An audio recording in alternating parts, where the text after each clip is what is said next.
don't you tell us about your first memories of wrestling when you're a wee guy? Yes, it goes back to the 1930s, late 1930s, and we used to have a great big radio at home, and on a Saturday night or a Wednesday, I used to be allowed to listen into the radio. And I can remember quite clearly having my ear up against the radio because the reception wasn't good, and because it was not a good type of radio to have those days, valves and that type of thing. And then I always remember in the late, about 1939, my father came home one day and he said, would you like to go to the wrestling tonight? And in the Opera House. And I said, yeah. And he said, a client of mine had given me a free ticket. Well, I got on that bike and I biked down there, left it outside. He didn't think about anyone stealing it. And it was right at the very top of the dress circle, and it was a good view, of the ring, but a long way away from it, of course. But the bout was between Lofty Blomfield and Andy Mohan. And of course, I used to listen to these guys, on the TV. Andy Mohan was an Australian, but the thing that struck me that night was the use of the octopus clamp. And of course, Lofty won the bout. But going back to the radio for a moment, you used to listen, to these various guys. You never even saw them, but you knew all about them, or seemed to.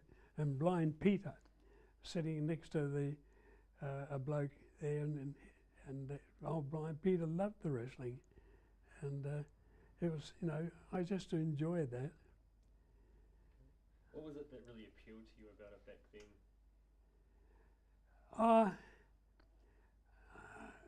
That's a hard question, really, because although you couldn't see it, you sort of got drawn into the way it was being. It was good commentators, and I used to think, oh gosh, I'd love to, see about in the real life, and but it wasn't until 1941 when I went to intermediate school and found they had a wrestling club.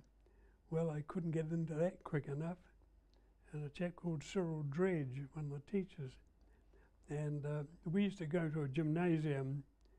It was in Rangatiki Street, down a back alley, and upstairs, and there was two rings, a boxing ring and a wrestling ring, and that's where we used to do all our bouts from the school, and we were taught, the different moves and rolling around and that type of thing, and as they used to say, go with the flow. It's like if you saw a punch coming at you, you didn't stand there and take it, you went with it, and the same in wrestling. And I used to enjoy that type of thing, but I had some tough customers there, and I was quite relieved, and particularly one guy, Jacob Strawbridge, and God, he used to give me a hard time, but he beat me more times than I beat him, I can assure you. What was the difference between the amateur stuff and the professional stuff back then? Oh, to me, the amateur stuff was boring. I didn't like it. I liked a bit of action. And it wasn't until I got, it was after school, I left school, and used to go to the Opera House here with a professional, and they bring in amateurs from all around. And the middleweight guys in particular, they were great performers, very quick, very good counters, plenty of action, and that appealed to me. And then I remember the guy that used to referee professional wrestling in those days, a chap called Wally Nichols. And a few of us got together with him and asked him whether we could use some of these professional holds, you know, just to make it a bit different. So he let us do it, but if we overstepped the mark and told it to break, we'd break, you know. But I enjoyed that because that was pretty lively. But the straight out amateur, you know, very boring. Who were, other than Lofty Blomfield, who were some of the names that you remember from those early years? Oh, there's two guys that stand out in particular, John Catan and Fred Atkins. John Catan was from Canada and Atkins from Australia. And when these two guys got together, boy, they hammered hell out of each other, and they were really good. On one occasion, I'd been in the amateur bouts earlier in the night, you know, and after the bout, of course, the kids would go round the back. We were allowed because to get their autographs, and they'd give you photographs. And these two guys, they took turns of going to the shower first. And this particular night, one of them was a bit late getting out of the shower, and the other guy went around and they had a bit of a punch-up, and the police were called.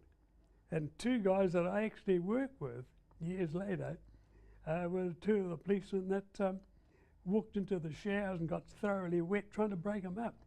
They really got worked up, but they stood out. And then you apart from Earl McCready and Jack Claiborne, I thought they were great guys, and Len Levy, just to name a few. Paul Bosch was another one.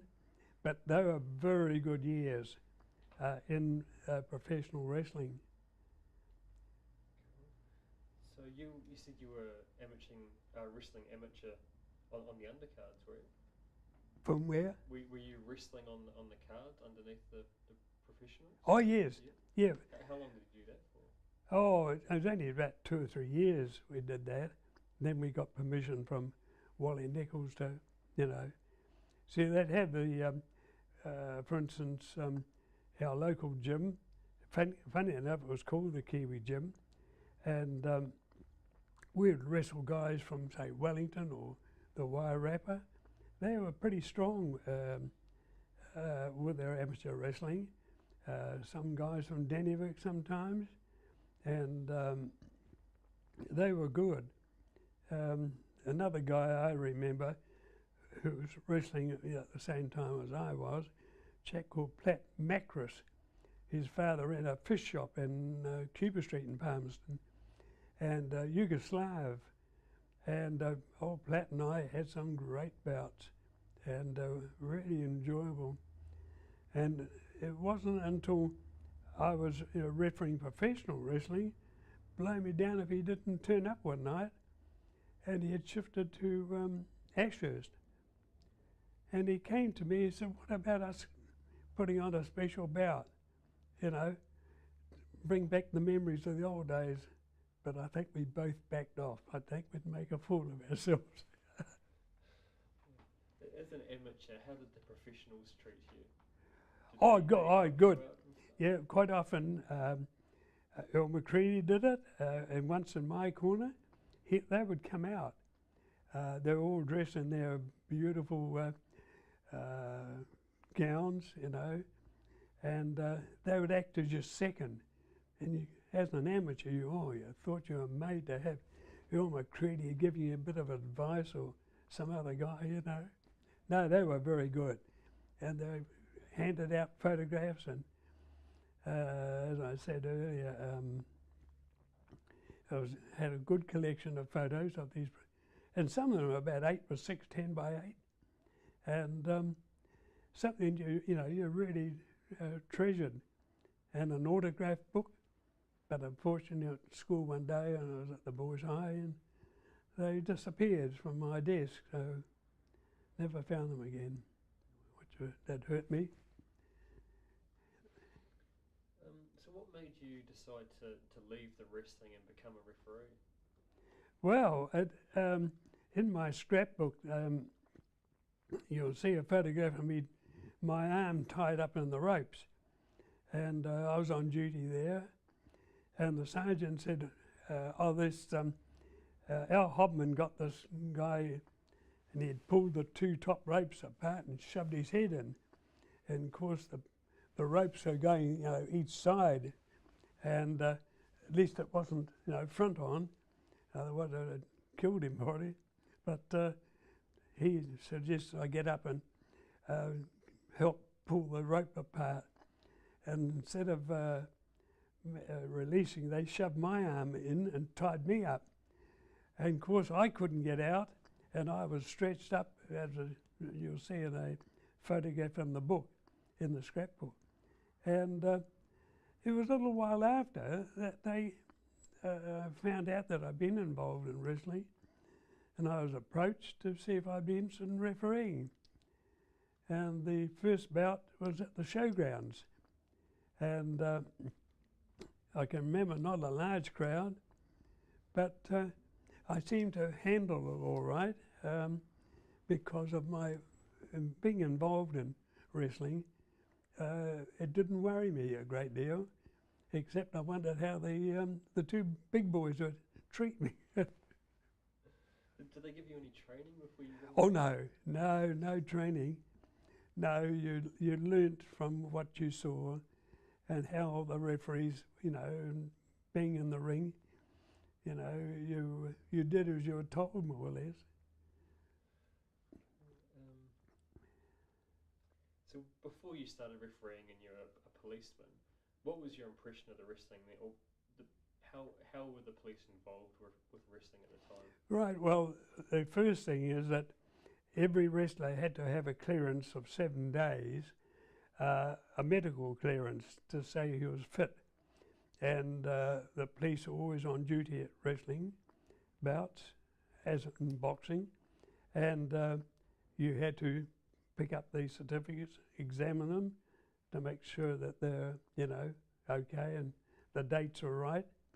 And you just sat down, but occasionally you might have to, get involved. The biggest worry was the public getting involved, because some of them got quite excited, and they'd get up and poke, wrestlers with a umbrella, and or punch it, and they didn't like the bloke who'd been thrown out of the ring, and it was unreal sometimes. On one occasion I really got hysterical. It took me all the time to keep a straight face because it was so funny. It sounds like the police were kind of pretty good-natured about it. Oh yes. I mean, we had to make sure that the thing didn't get out of hand. I'll explain a bit later what happened in Singapore, and I did about, but I'll do that a bit later. So who were you working for when you were refereeing? Central Wrestling Association. Yeah. Who was involved with it? John De Silva, and I quite didn't know exactly who was behind. I know that John De Silva was always the one that rang me and, see if I was available for a bout. Because I used to have to go to Wellington at least, or every fortnight anyhow, and then other bouts around the area. Can you just tell us some of the cities that you worked in, the towns? Beg pardon? Just go through some of the cities and towns that you... Oh yes, well I refereed in, as I said, Wellington, Levin, Palmerston North, Wanganui, Howrah, New Plymouth, Rotorua, Napier, and one bout in Masterton. Yeah, so. And what were the crowds like then? Were there sort of differences between the towns? Were they Most of them are very well supported. I know in Palmerston, oh goodness, we really packed them in. In fact, sometimes you couldn't get a seat. And even, you know, if I wasn't wrestling, you had to queue up at Collinson and Cunningham's here. That was the box office to get your seats, you know.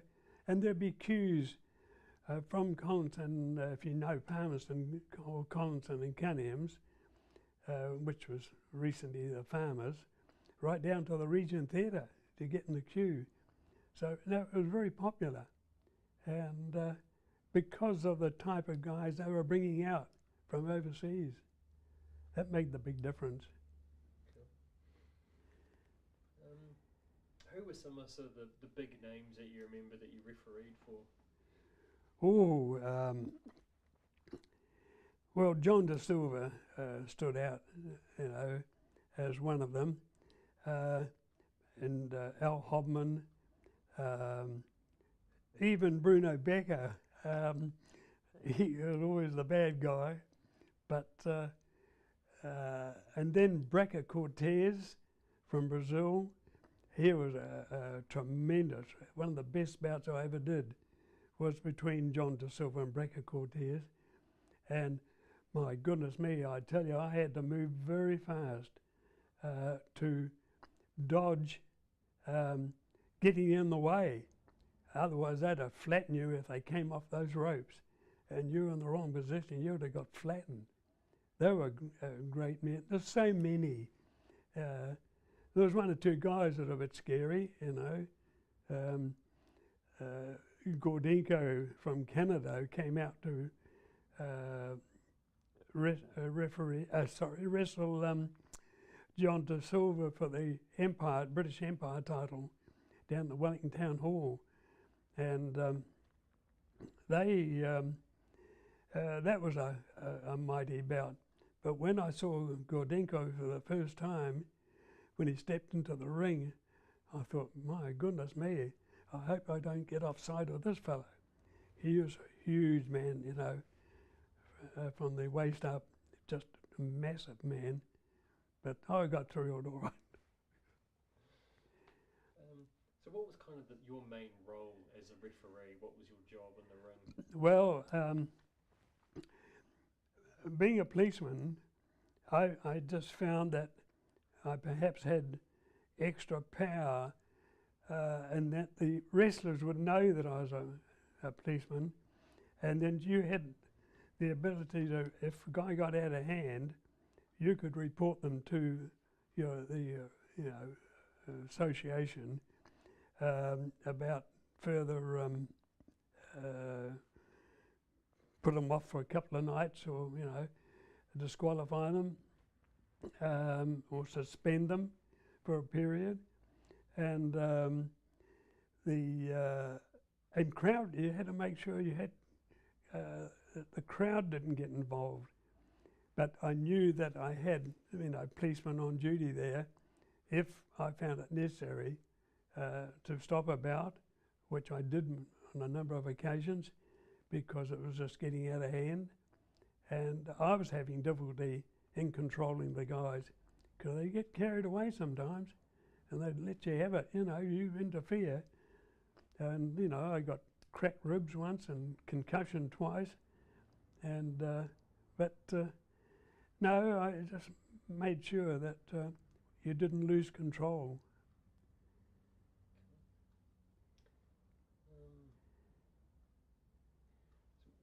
Tell us about the last match that you refereed.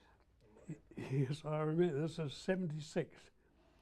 Because I refereed from 1963 to 76. And the last bout was over in Dannyburg. And it was between John De Silva and von Stroder, a German wrestler. A pretty fiery match. And it was a stage where I copped a forearm jolt across right across the face, you know. It twisted my head round, and there's a photo in the scrapbook of that. And but I ended up when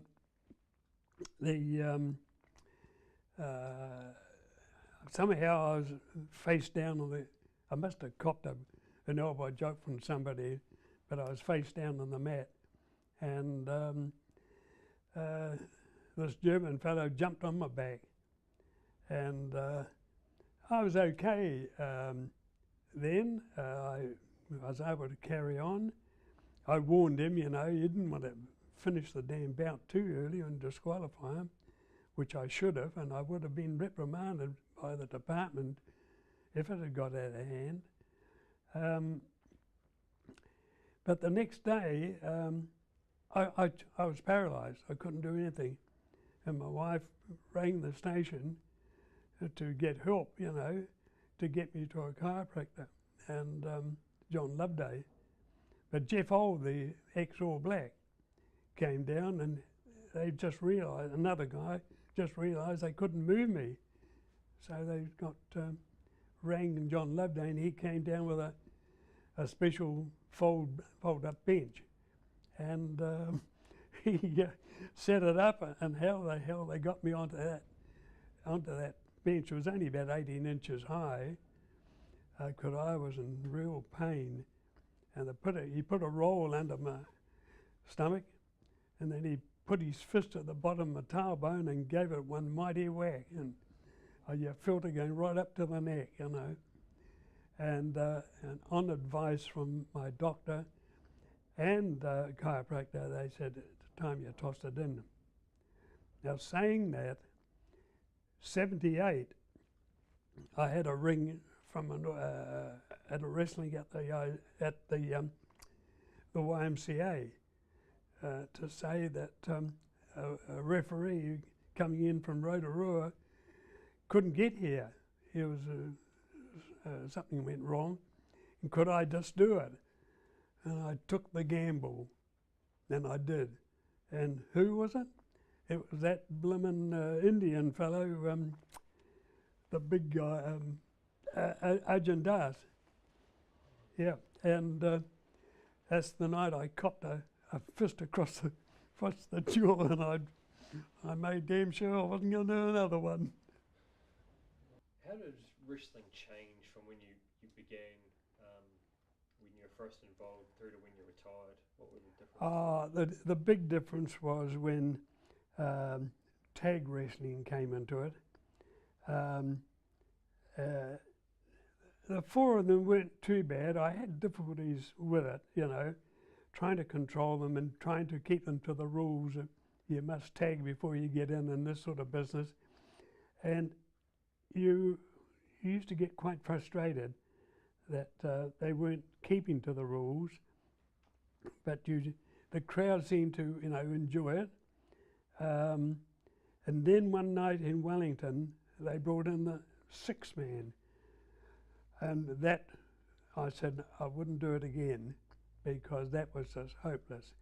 You know, you're trying to control 6 men, and when they all got in the ring, boy, you were in, you know, real trouble, because the whole match was just getting completely out of hand. So but that's what happened. And then, as you know, from in the latter years, when that program came on with Steve at the ring, what they call it? On the mat? On the mat. I used to enjoy, you know, watching him, but it was just bit too much for me. I was a bit of the old school, I'm afraid. Yeah, I like the good old straight wrestling. Not that I was hopeless at it, but I like to see others perform and do a good job with it. Yeah. As a referee, was there pressure on you to keep matches going for longer? Like if something was happening at the very beginning of the match and you thought, oh, I need to knock it on the head here, was there pressure on you to keep it going longer so that the crowd got their money's worth? Yep, yeah. One occasion, we had this Italian guy out, the strong man. the name will come to me in a minute. They had him pulling a truck along between the Regent Theatre and the State Theatre. He had this rope in his mouth, and this rope was tied to this great big truck. And from a standing start, he moved that thing, and that created a great interest. I went along in my lunch hour, knowing that I was going to be refereeing that guy that night. And but when it came to the bout, he was wrestling a guy called Joe Sokolsky, and I got to the stage where these guys were throwing elbow jolts at each other, but they weren't connecting. So I stopped the bout. I called these two guys together, and I got quite abusive. I said, if you bloody guys don't do some decent wrestling, I said, your elbow jolts are not even connecting, and the crowd are noticing it, and I want some wrestling, otherwise I'll declare it a no contest. And boy, I tell you, that changed the situation. And I had one other case, years later, but the guys were pretty weak. Jacob Miller was one. I can't think of the other guy, but you had to, you wanted the public to get their money's worth, as you say, and but if they weren't performing, then I'd let them know. Was it Bob Miller? Was that the one? Who? Bob Miller? Yeah, Bob Miller. Yep. Yep. What did you say about And but he wasn't with Williams this night. Remember, Williams, they actually became world champions in tag wrestling in America later years. I ran into when they came out in New Zealand. They were in some sort of a show and in a building in town. I forget what the show was now. And I went up to them and made myself known, and they remembered me. Yeah, I did them in Levin about, yeah. Well, that was in your scrapbook. I think it said it was the first match ever in Levin or something, was it? Beg pardon? I think it said in your scrapbook that it was the first ever wrestling show in Levin. Yes, yeah, that's right. What do you remember about that show? Oh, well, they were, very entertaining. They had, well, particularly Williams had good moves, but they were at the stage of getting into professional wrestling, and they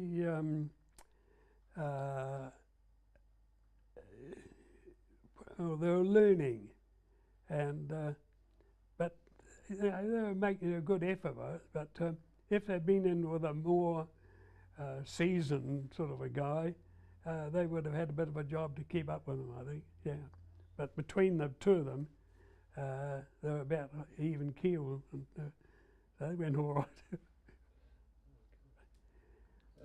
Was there ever any time when you thought the crowd got out of control, or were the police always pretty good at keeping that at bay?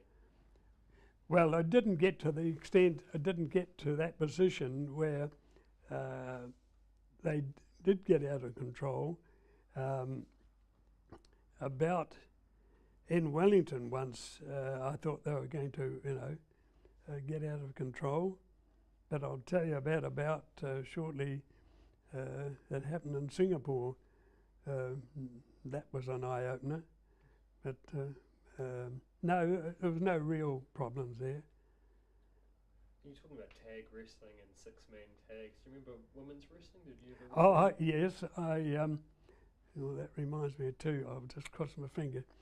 I was invited to do women's wrestling in Wellington, but on advice from one or two others, they told me they'd make a fool of you, so I backed off. And I don't know who did the bout, but they were very entertaining. I've seen them on TV, and it could be very entertaining, but they were liable to get you, some of the girls are a bit overbuilt up top. They would crush you, with them, and I didn't want that. Do you remember Sabrina? Oh, yes, yeah. Did you meet her? No, I knew, when I say I met her, officially on duty. In fact, I've got a photograph somewhere. I had to look after when she came to Palmerston for a week, entertaining, and I was her bodyguard. And I was all the members of the crowd, the entertainers, went in a side entrance in the Regent Arcade. And of course I was on duty there, and people wanted the autographs. She said she would sign them, you know. And so I collect all the autographs and take them up. On this occasion, she had her manager was a chap called Ray Mitchell. And anyhow, I knocked on the door and this voice yelled out, "Is that you, Ray?" And I said, "Yes," because she'd met me, you know, being the bodyguard. "Come in," she said, and she sounded a bit angry. I went in there, and her bra strap had broken. And she wanted me to try and hook up the one link. And here I was. Of course, she's looking into a mirror, a dressing mirror, you know. And here I was trying to do this thing, and she said, "The bra, mate, the bra." She was trying to imply that I was looking elsewhere.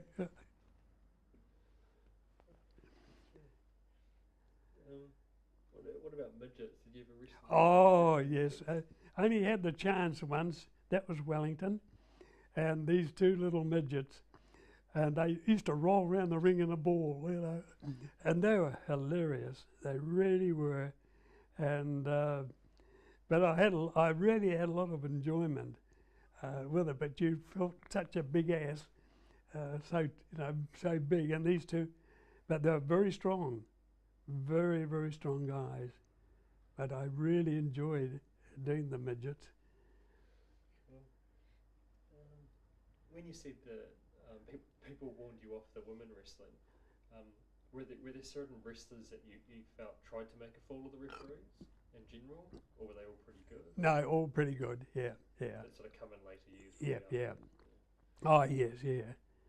But you notice wrestling today, the referees don't get anywhere near, you know, come in between them.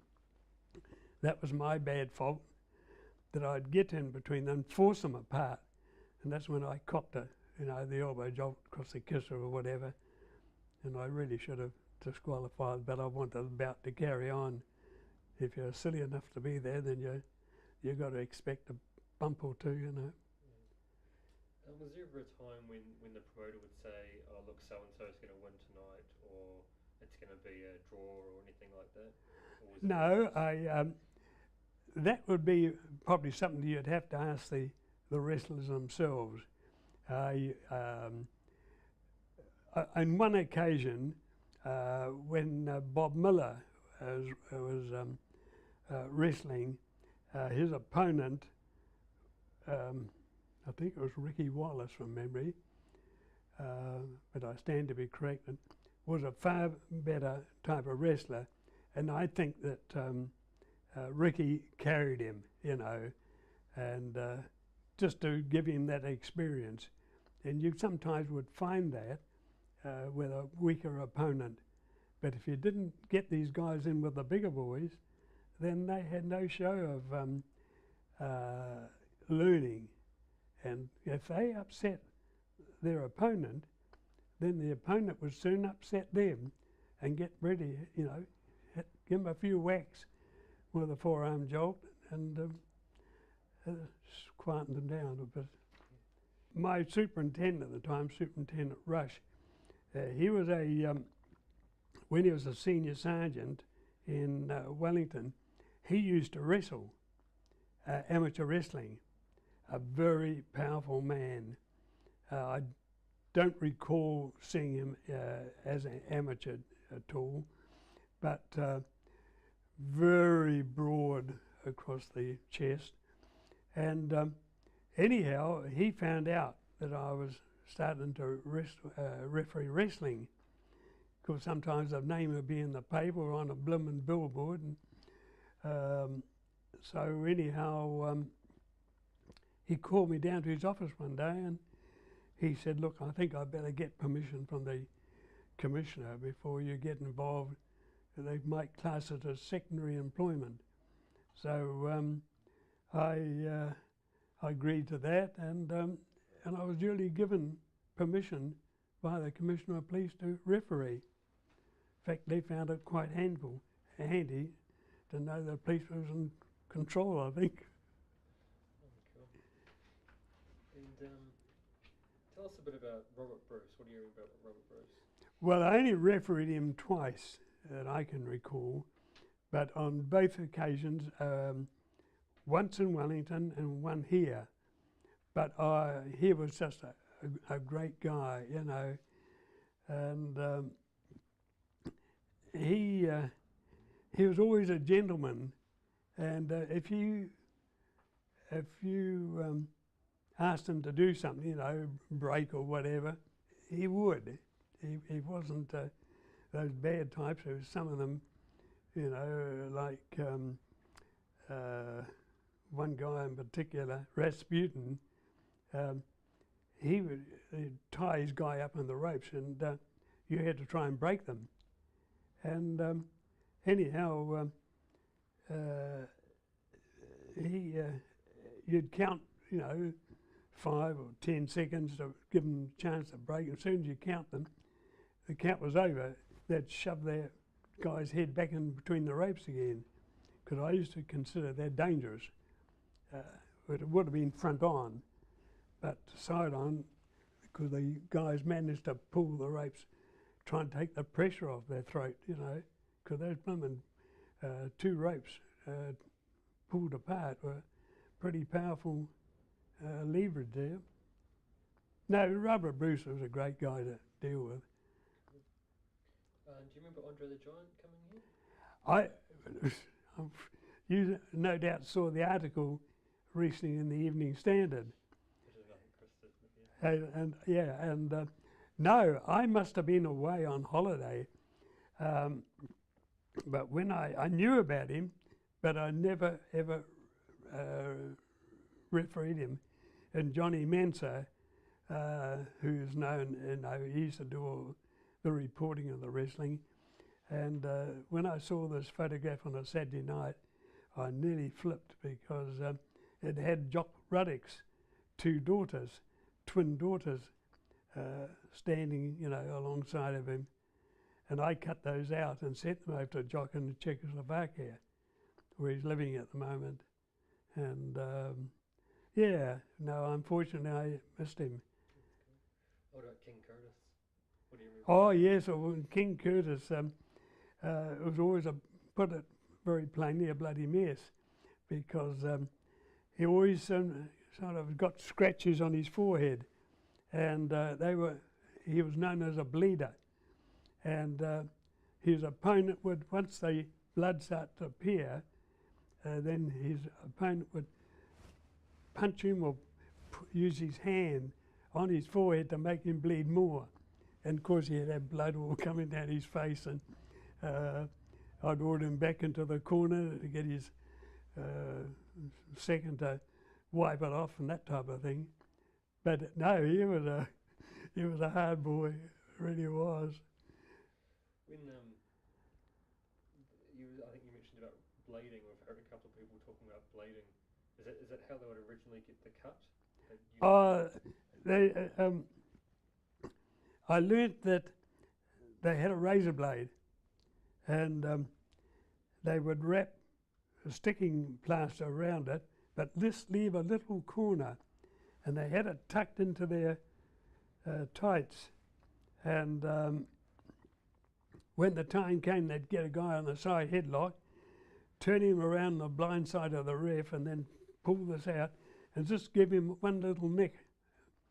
And then that started it. And then, of course, when you went round to break him up, you know, to see what the hell was going on, you never knew about the blade at all. But today, a policeman would call that an offensive weapon. How did you first find out about it? Did you just see someone do it once? Oh, I found out from the wrestlers. They were talking about it at the reunion, funny enough. And I thought to myself, is that how the beggars did it? I nearly said something else then. Do you think the crowd ever caught on to it? Not that I'm aware of, no. They just thought it was just genuine bashing of, you know, with the forearm jolts and things. But it certainly looked effective. And Jock Ruddock was one that used to always get covered in blood, you know. No, they were good entertainers and made the crowd think, oh, heck, this is a great match. Do you remember guy Rick Martel? Rick Martel. Referee him? Yes, I did, only once. And what a great wrestler he was. I don't know what happened to him, but he was one of the great, as far as I was concerned, a guy that would have gone a long way. He was a magnificent built, lean, you know, gave the appearance of a lean guy, but very, very quick and had some great counters. And Mark Lewin, did you ever referee him? Yeah, Mark, probably, I can't remember how many times, but he was up Waikato way too somewhere, I think, from memory, but I can't be sure on that. Yeah, no, he, remember doing him too. Can't remember who the opponents are because you did them so many times, you know. Steve Rickard came very close to getting me to go over to a wrestlers referees reunion just out of Los Angeles. Oh, probably in the last 10 years anyhow. Unfortunately at the time I couldn't afford the, you know, but I wouldn't have known probably anybody there, but he said it's a magnificent, you know, few days with the guys. But sometimes, I'd like to have met these fellows because you'd heard about them, you know.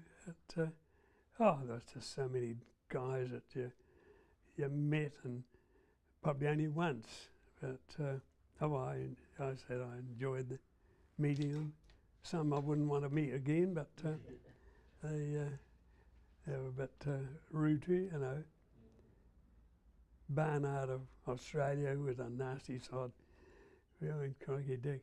And Bob, was it? who? Bob. Yeah, Bob, yeah. Yeah, and great Zorro. Yeah.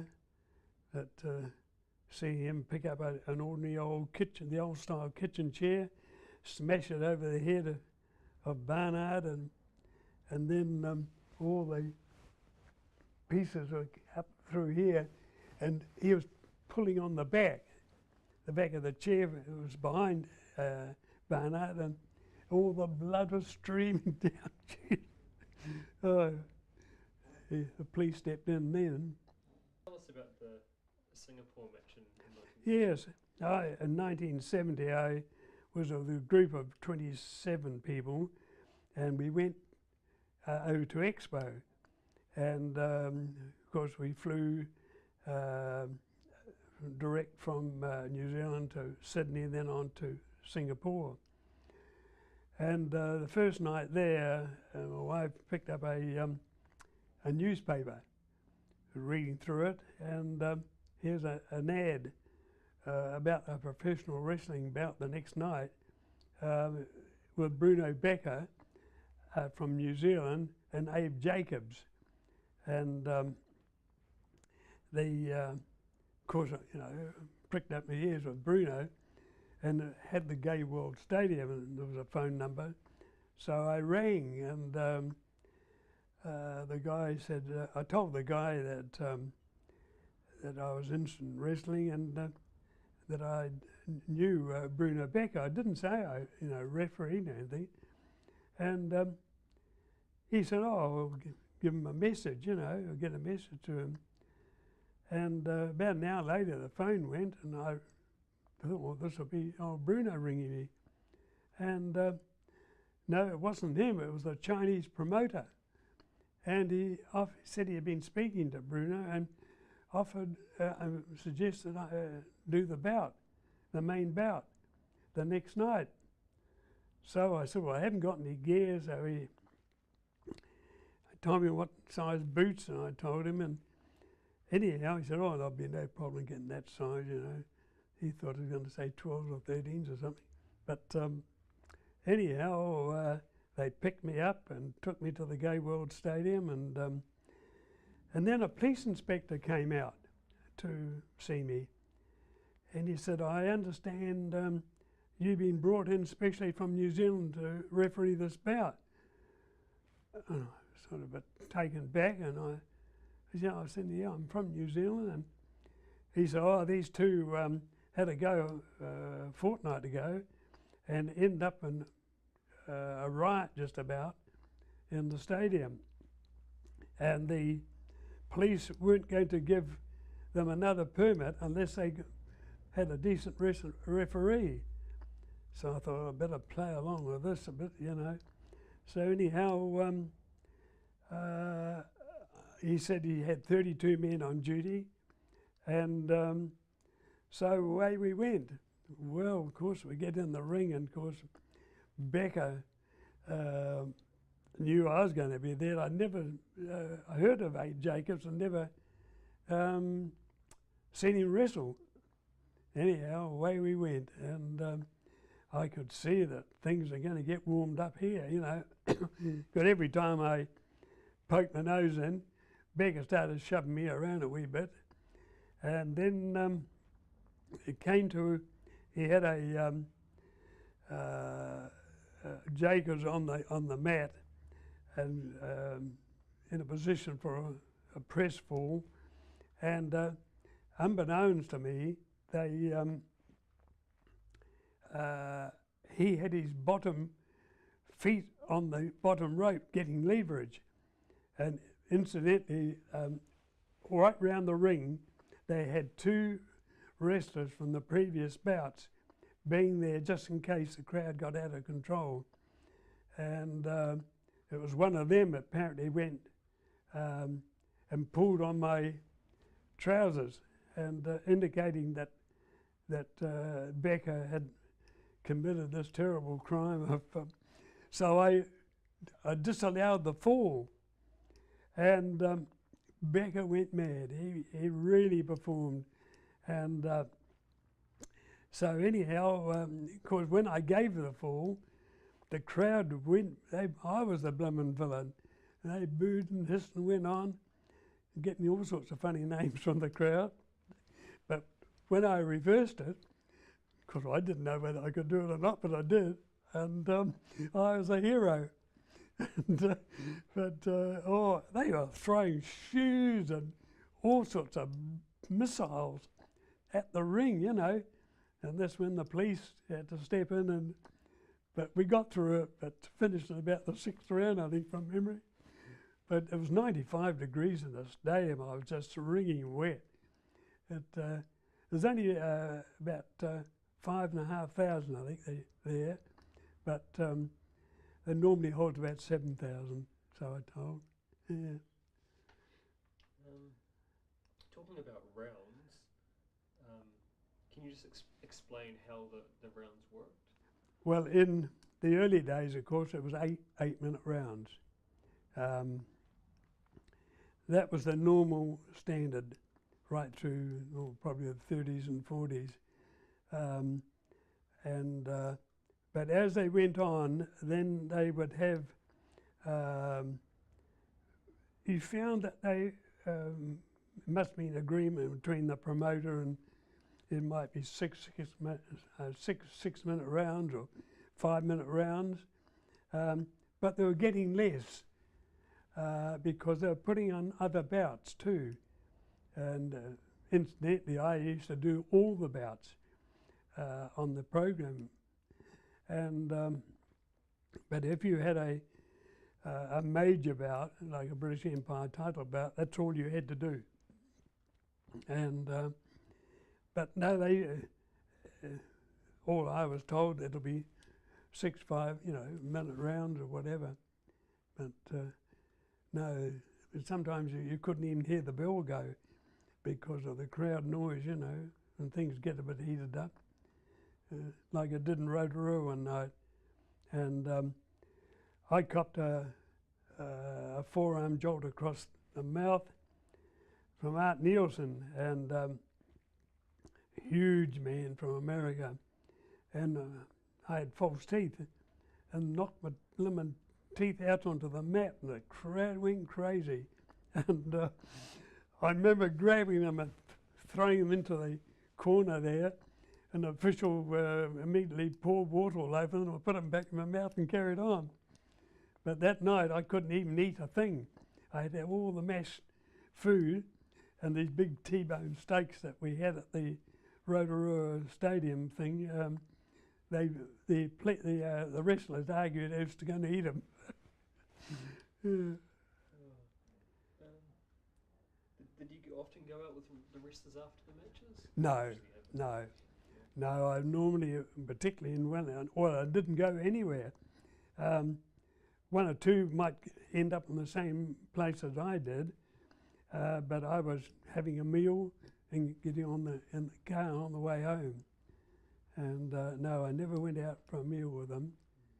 Well, the only meal I had with wrestlers was at Rotorua, because we'd actually had to get off we flew up from Palmy, some of the wrestlers were on board, and we had to fly into Hamilton because Rotorua was closed. They got a taxi waiting for us to rush us through. So I was straight in the ring, you know, a few minutes late, but yeah. Did you get paid to referee, or was it? Yes, well, I often think back how stupid I was. I got 15 shillings about, and but you know, it didn't allow for your dry cleaning or your mileage, you know. But I did it because I enjoyed being involved in wrestling. Yeah. And going all the way back to when you were a little guy, what do you remember of Blind Peter on the radio? Only what I used to love hearing him talking, and he was just, as a boy, you know, you often wished he could have seen what was going on, but the commentator next to him, and he understood, you know, he could visualize what was taking place, and I thought he was marvellous. I got a cutting somewhere in my scrapbook about him dying, you know, but... who was your favourite wrestler growing up? Oh, gee, now you're asking if you're talking about the 40s and things, you know, you had to say blokes like Lofty Blomfield and Ken Kenneth,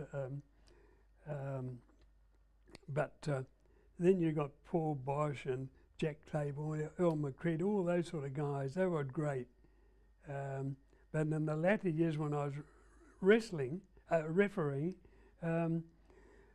you had to admire John De Silva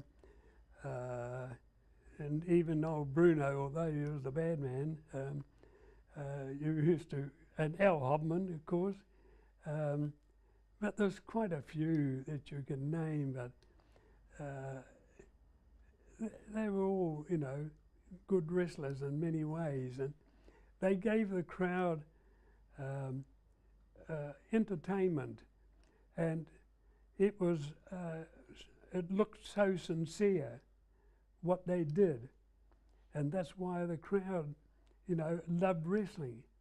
And as I said, the Isadium, we packed it out every time during my time there, anyhow. When you were young, did you ever try the octopus clamp at school? Yes, and I could never do it, of course, the way he did it, but I used to do it in slow motions, and he used to demonstrate it on Friends. And boy, I tell you, you only got halfway through it, and they'd be squealing. And I had it done it once on me, and boy, never again. It got you across the knees and right across that back. It was it was disallowed in Australia, the octopus clamp. They wouldn't allow them to use it. And then, of course, you had blokes like Pat O'Connor. Say, he came out to New Zealand. He had family in Wanganui, and he was asked to do 3 bouts in New Zealand: Auckland, Palmerston North and Wellington. I was invited to do the 3, but I ran out of time, overtime that I worked, and couldn't go to Auckland. But I did the bouts in Wellington and Palmerston. But what great bouts they were. When I went down, the day of the Palmerston bout, I went down in the afternoon just to check the ring out, and he happened to be there. So I spent about an hour with him, and I'll never forget him explaining how, when he became world champion, and he said when he went over there, he used to get his name in print, you know, probably a quarter of an inch high, very small print, or half an inch. But as he got better, and the bouts, you know, the competitors, his name seemed to get bigger and bigger. And then when he won the world title in 1959, he was big print. And but as he said to me, I had a harder job retaining my title than I did getting to the top, because everybody in the world wanted to have a go at him. And then he lost it in '61. I can't, Nebraska, I've just forgotten the name of the guy now. But no, I've never forgotten that. It was great to meet him. And blow me down, there's a guy at work now at the police station. His wife is related to Pat O'Connor. Yeah. Can you give us a rundown of all the injuries you've had over the years?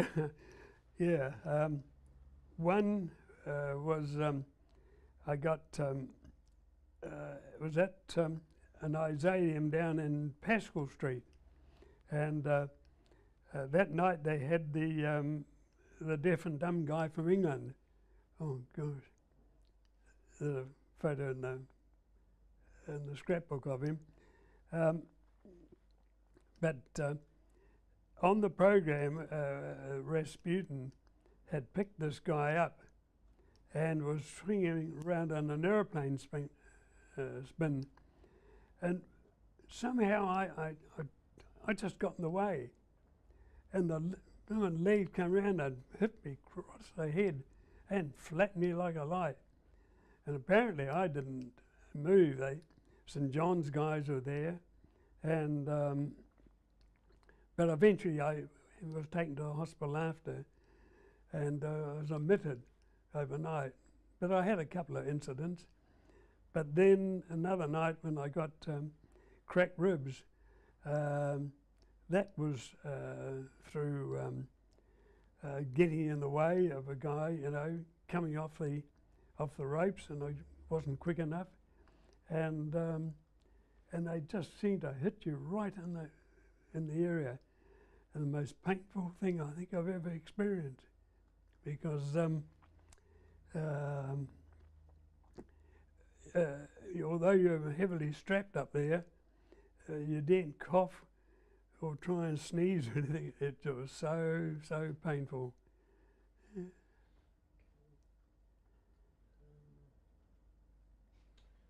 So we hear that in the late 60s there was a show at the town hall that was sold out the night before the Beatles. Do you remember that? The Wellington Town Hall. Yeah, there was a wrestling show the night before the Beatles played. No, I don't. Well, I wouldn't have realised the Beatles were in town probably. Yeah, but because they used to get very good crowds down there, very good crowds. Usually sell out. Beg pardon? Would they usually sell it out? Oh, that I couldn't really see. You know, you've got your lights on the ring, and of course the lights above you made it, you know, pretty warm, and of course the rest of the area was in darkness, so you know, it was hard to see. But I would say that they were pretty close to it. Yeah. Did you ever meet Lofty Blomfield? No. I'd love to have. And you did meet Ron McCready though, didn't you? Oh yes, yep. And what was he like? Oh great, yeah. you know, a Canadian, of course, and you may be aware he married a New Zealand girl. It was only the brief moments in that when he came out to be a second, you know, and all the amateurs used to get the same treatment, so the kids thought they were made when you had the big boys helping you, you know, in the ring.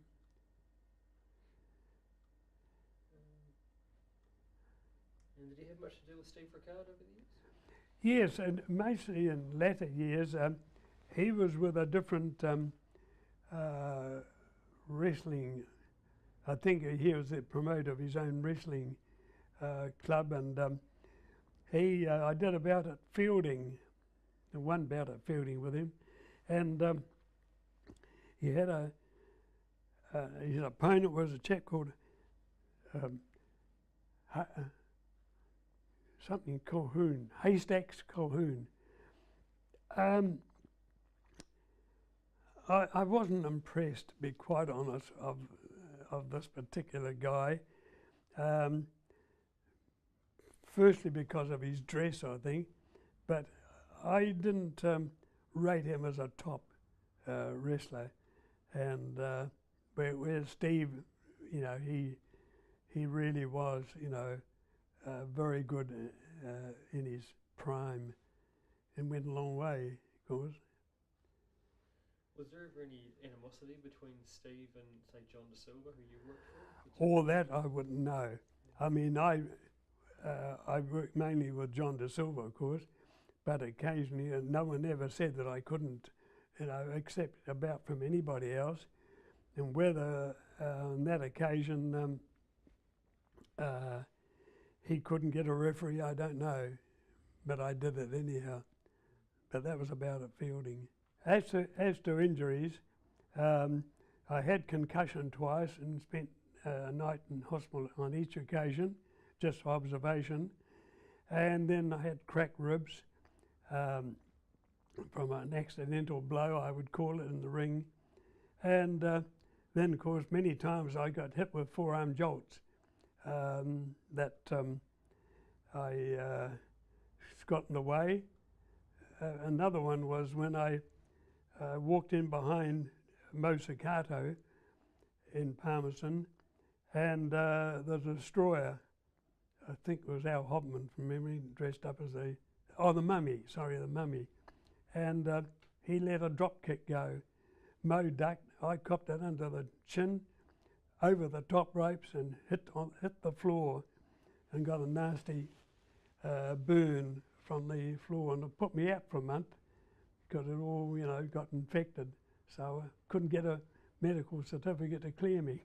It was just so interesting to be involved, and I enjoyed that. I really did. And but I wouldn't want to get involved today, though.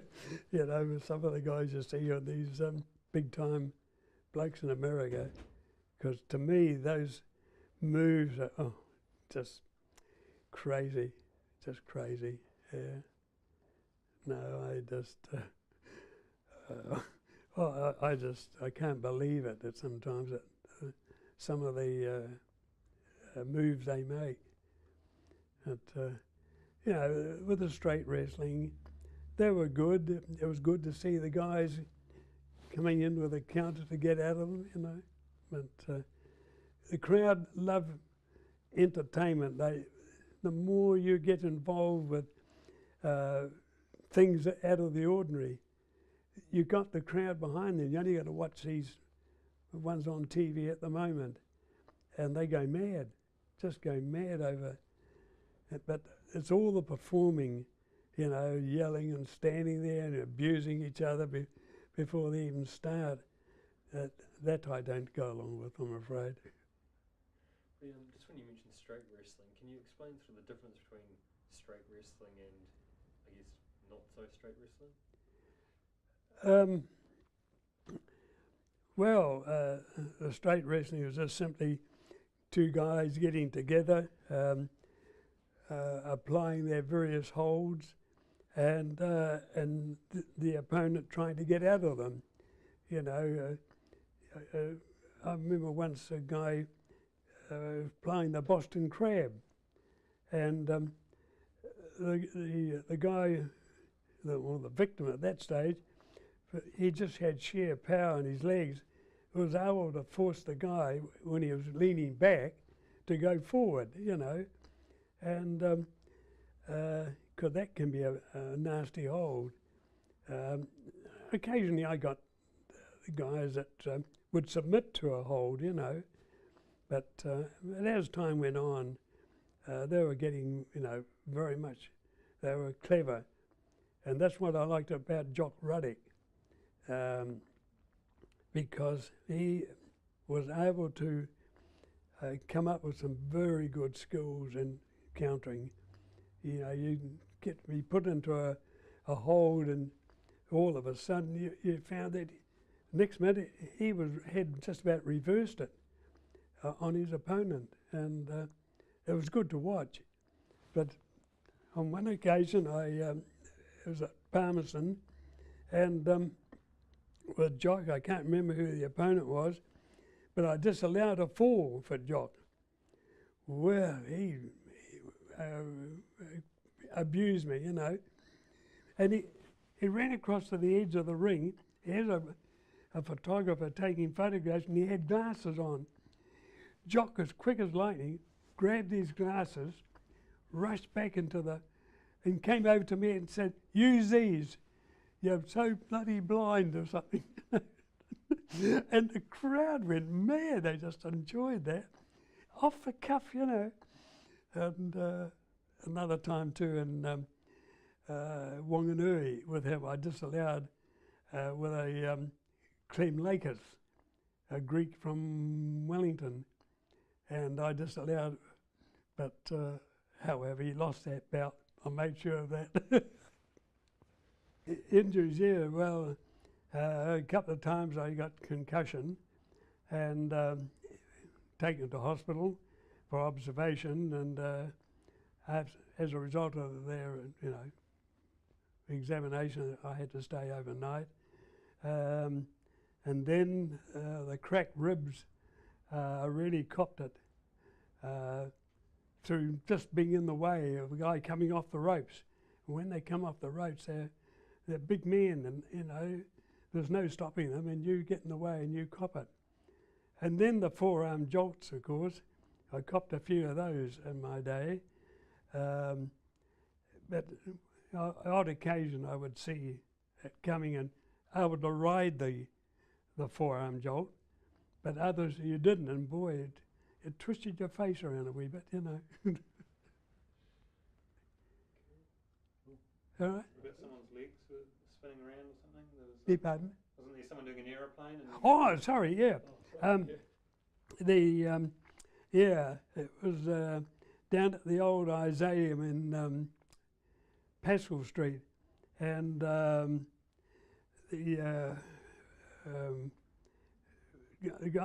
this guy picked up his opponent and put him in an aeroplane spin.